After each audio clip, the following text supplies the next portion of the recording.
E vai ser uma lição para nós que nós devemos estar preparados sempre, né? Para aquilo que Deus tem para nós. Então eu quero meditar na palavra de Deus, no livro de Jonas, capítulo de número 3. Eu prometo para os irmãos, não vou demorar. Eu vou estar terminando bem cedinho. Eu creio que umas 5 horas, 6 horas da manhã, bem cedinho, a gente está terminando aqui, bem? Brincadeira.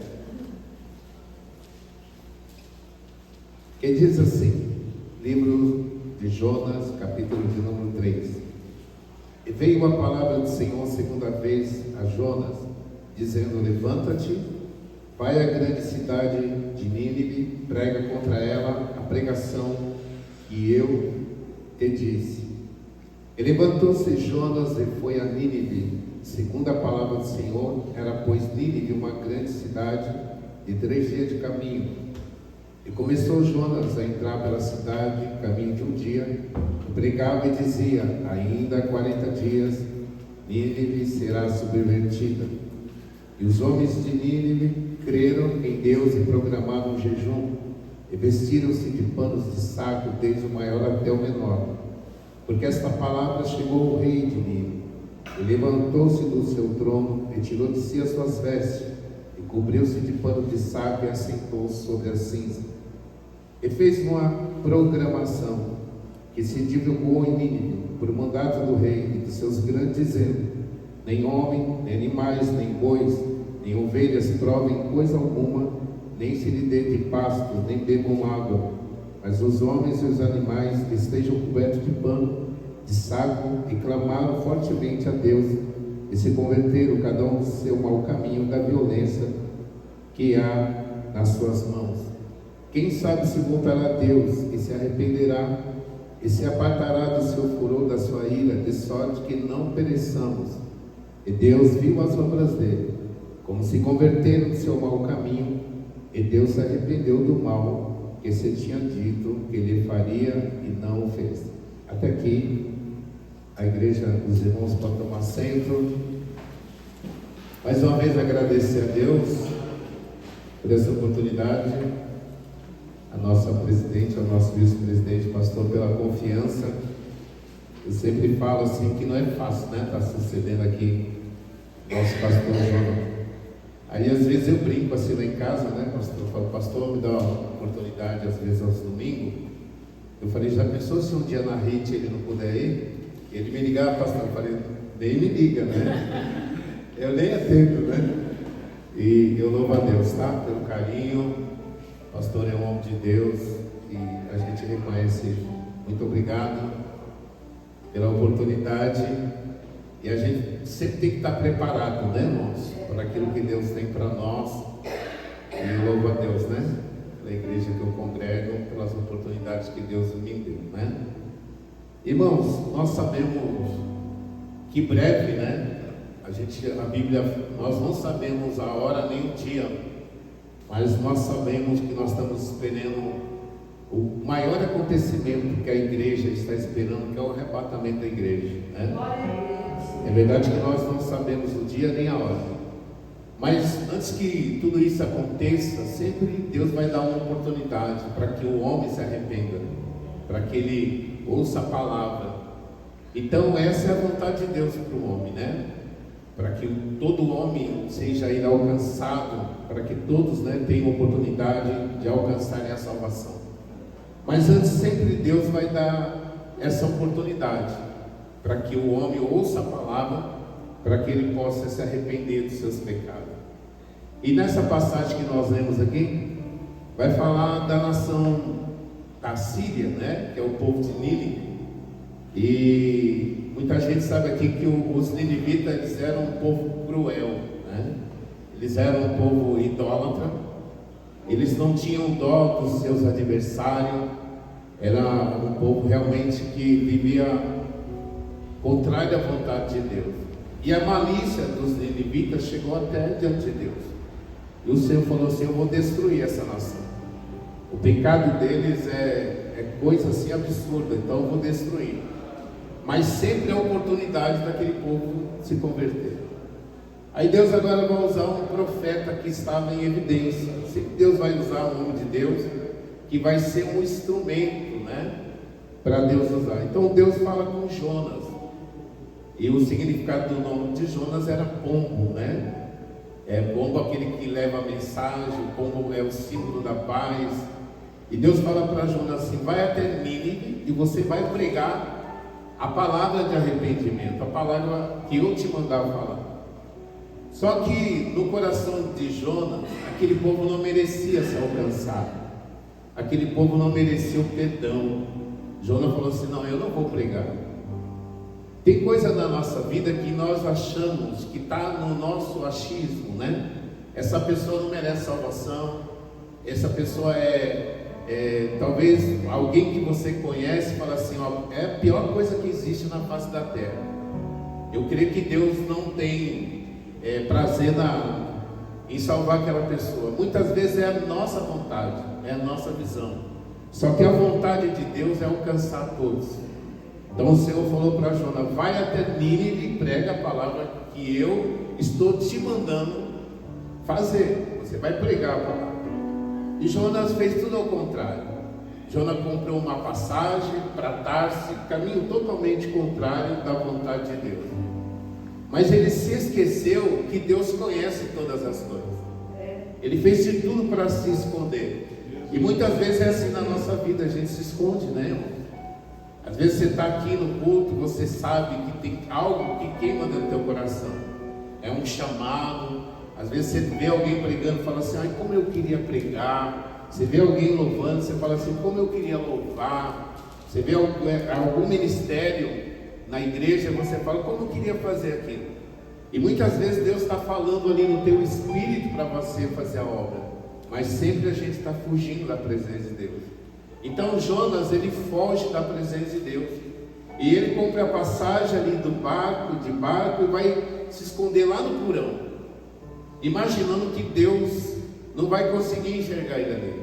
Mas no Salmo de número 139, o Senhor fala assim, que Ele nos sonda, tudo Ele nos conhece. Você pode estar no lugar mais escuro, no quarto mais escuro, à meia-noite escondido ali com a roupa preta, Deus sabe que você está dentro. E Deus sabia que Jonas estava lá. Então, sempre para um desobediente, ele vai encontrar uma saída, ele encontra um porão, ele vai encontrar um barco, sempre ele vai estar se esquivando de alguma coisa. Ele está lá escondido da presença de Deus. Só que o Senhor, o mesmo Deus que conhece o coração do homem, que sabe onde você está, o mesmo Deus que tem poder de conhecer e de saber onde nós estamos, é o mesmo Deus que tem poder sobre a natureza.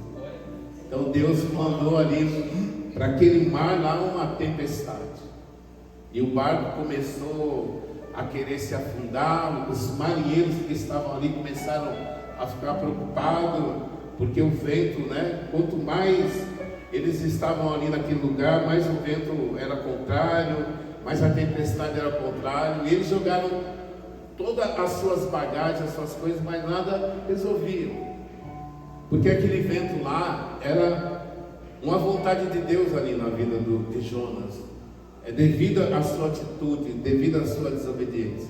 E tem coisa que acontece na nossa vida, algumas lutas também é devido às nossas desobediências, é devido à falta de querer fazer a vontade de Deus. Ali na minha igreja, alguns anos atrás, eu conheci, ele já não está mais na igreja, um moço chamado Marcelo. Ele se converteu na nossa igreja. Ele tinha 10 filhos. Todos os filhos estavam ali na igreja, a esposa dele. Aí ele foi batizado no Espírito Santo, começou a pregar a palavra de Deus. Só que depois ele voltou para as drogas. E eu falava assim: Marcelo, sempre falava: vigia, vigia, fica aqui na presença de Deus. E o Marcelo voltou para as drogas.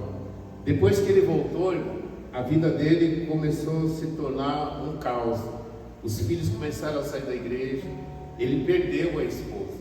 Então a consequência da desobediência dele não atingiu só ele, mas atingiu também as pessoas que estavam do lado dele.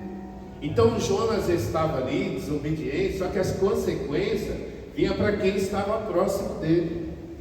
Por Por isso que eu falo assim, cuidado para você andar com um homem de Deus escolhido, e ele foi desobediente, porque o que ele vai passar muitas vezes vai passar para você também. Então quando você tem alguém numa casa que ele é desobediente à vontade de Deus, ele vai sofrer as consequências, às vezes vem para o filho, vem para a esposa.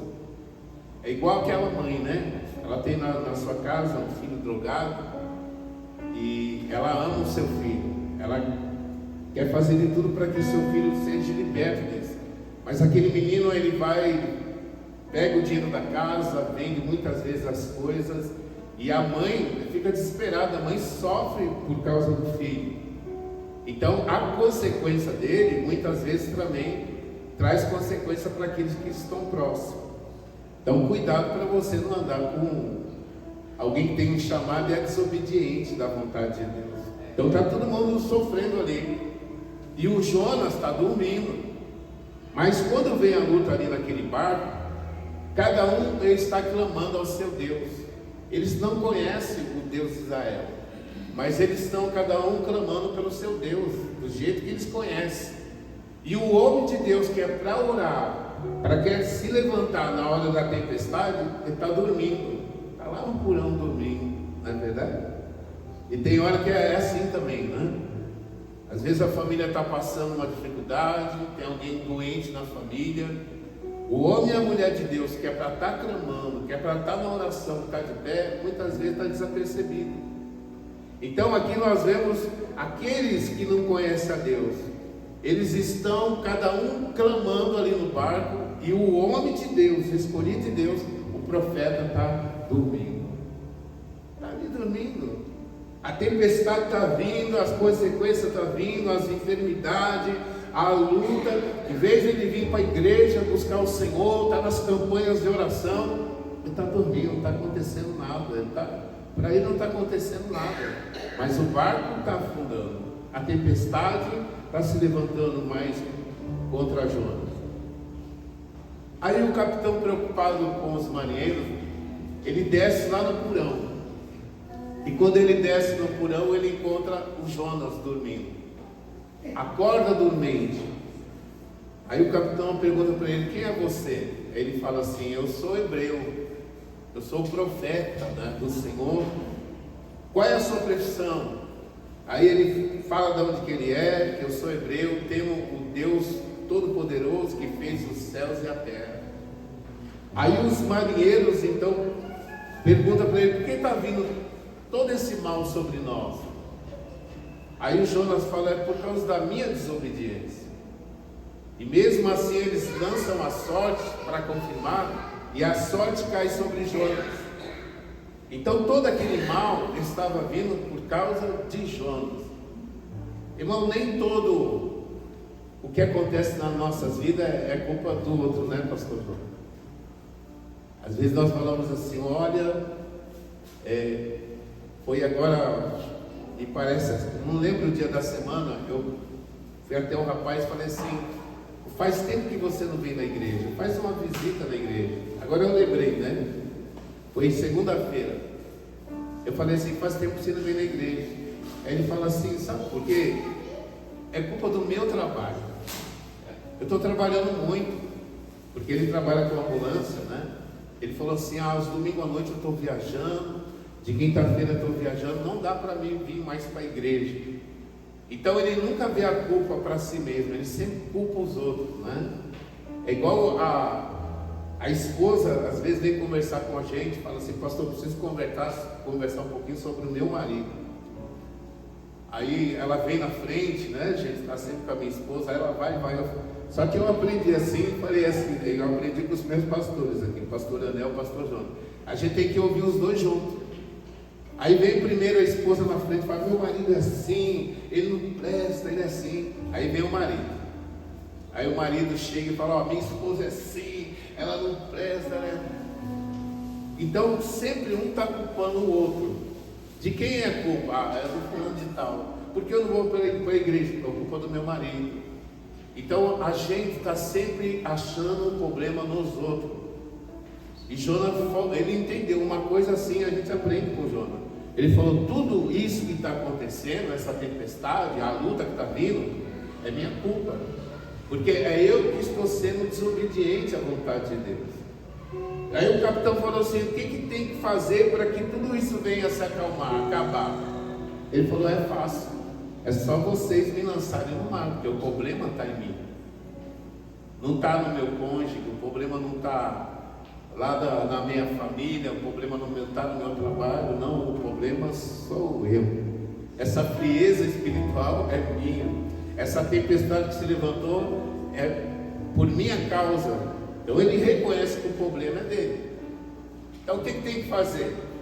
É só vocês me lançarem no mar, aí tudo isso vai se acalmar, vai se cessar.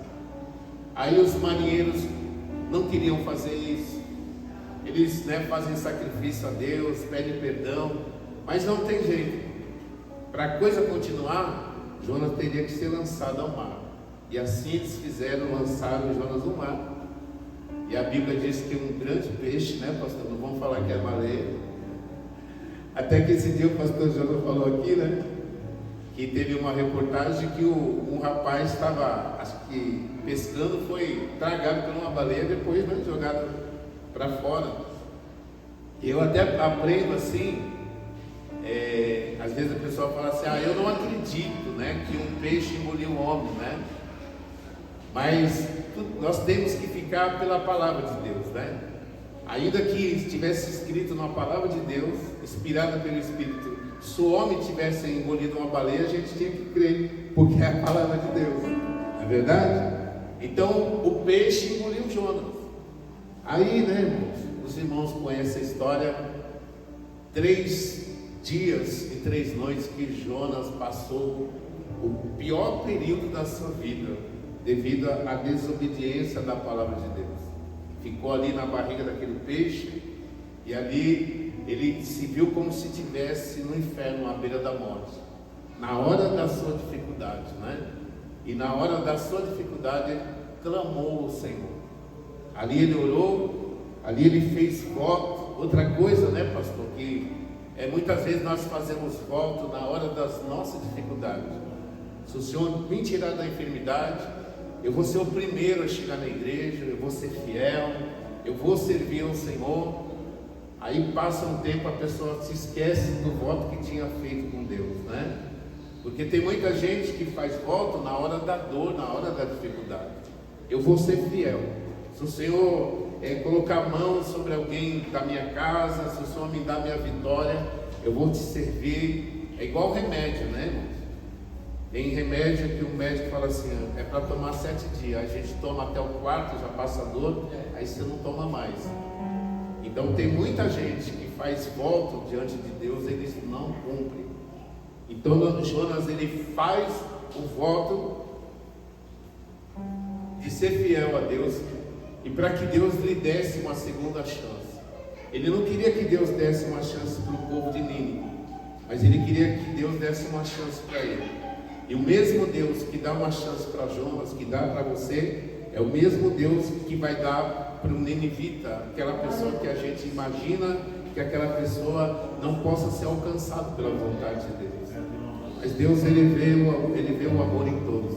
E para a gente terminar, depois de 3 dias, Jonas clamando, aí aquele peixe, ele vomita Jonas para fora.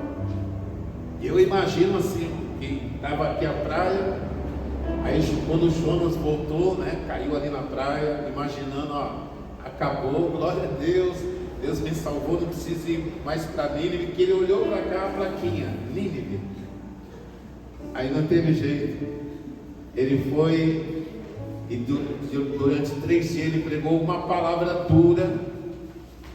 O único profeta, pastor, que pregou para que ninguém se convertesse, pregou com raiva. Daqui 40 dias Deus vai destruir, mas ele pregou para que ninguém se arrependesse. Ele tinha raiva daquele povo, não queria que aquele povo se salvasse. Só que ele não conhecia o coração daquele povo, Lá na igreja às vezes chegam uns meninos lá, devido ao bairro, eles chegam lá com um cordãozão de ouro, umas tatuagens. Ô pastor, aí os meninos falam assim: pastor, olha quem é que é? Não, fica tranquilo, Porque quando você fala de Jesus, eles ficam tudo quebrantados, né? Eles vêm lá tudo assim, mas você fala de Jesus. É igual ontem eu fui fazer uma visita no Hospital São Cristóvão. Eu nunca tinha ido lá na Moca. Fui orar por um rapaz que teve um derrame à beira da morte, no UTI. Aí quando eu cheguei lá, aquele rapaz lá, bem fortão, e a menina já falou quem ele era. Eu falei assim, a gente não vai visitar a pessoa para ver religião, a gente não vai visitar a pessoa para ver quem ele é, a gente vai ali por causa de Jesus, para Deus curar, né? E a pessoa já até coloca medo na gente, fala, você vai encontrar, meu Deus, será que é tudo isso? Aí quando você chega lá, que eu peguei na mão dele assim, irmão, a gente orou por ele, carteirinha de capelão, aí entrei ali, aí que eu peguei na mão dele assim, eu falei, Jesus te ama. Aí aquelas lágrimas começou tudo a descer assim nele, assim.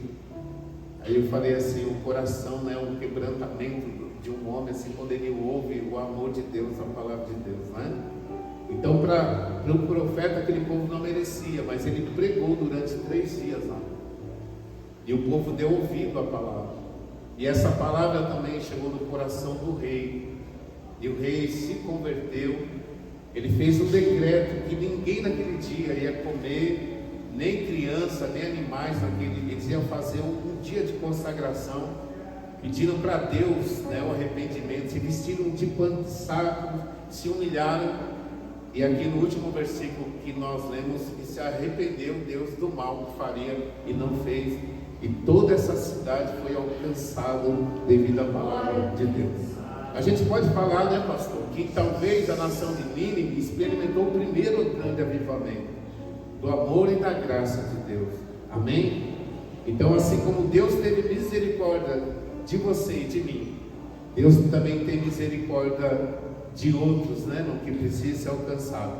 E Deus levantou você, Deus me levantou para que a gente seja esse ponto, esse mensageiro da palavra de Deus, de ir por todo mundo e pregar o evangelho a toda criatura, e não olharmos por distinção. A pessoa chega para mim, pastor é macumbeiro. Não, eu não pergunto se ele é macumbeiro primeiro, ele veio para receber a cura. Aí sim, depois a gente vai pregar. Mas a gente não olha a cor, a gente não olha o pecado da pessoa, a gente vai falar de Jesus. Amém? Então que Deus te abençoe. Eu volto assim para o meu pastor. Muito obrigado, pastor. E que Deus continue abençoando a vida de cada um, em nome de Jesus.